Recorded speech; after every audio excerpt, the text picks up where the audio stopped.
رسول مجتبی کہیے، محمد مصطفیٰ کہیے۔ الحمدللہ والصلاة والسلام علی رسول اللہ۔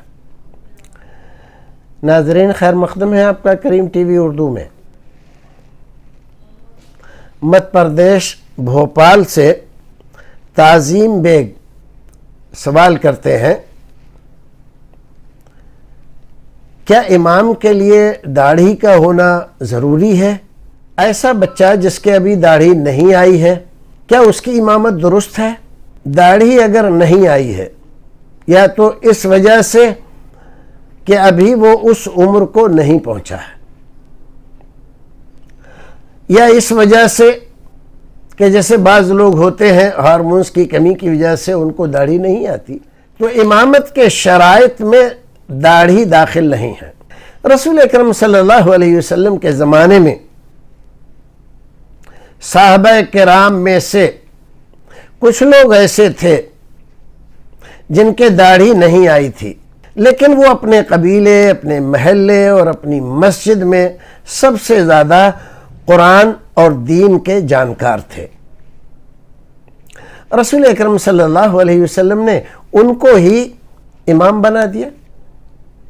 وہ نماز پڑھاتے تھے اور سارے لوگ، ان سے بڑی عمر کے لوگ کون تھے؟ وہ صحابہ تھے۔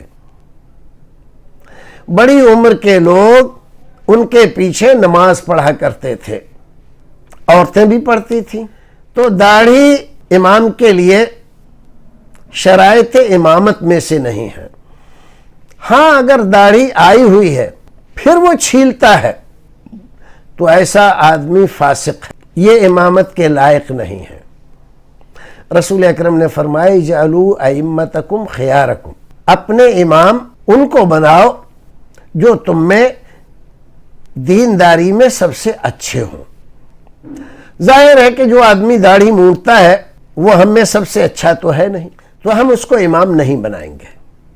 باقی یہ ہے کہ وہ نماز کے مسائل جانتا ہے، حافظ قرآن ہے، یا قرآن کا اکثر حصہ آتا ہے، اس کو حفظ ہے، اس کو نماز اور نماز کے مسائل سے واقف ہے، اس سے زیادہ اچھا نہ کوئی قرآن پڑھنے والا ہے اور نہ کوئی مسائل دینیہ کو جاننے والا ہے، تو بلا شبہ وہ امامت کر سکتا ہے اور اس کو امام بنایا جا سکتا ہے۔ اللہ رب العزت ہمیں اور آپ کو نیک عمل کرنے کی توفیق عطا فرمائے۔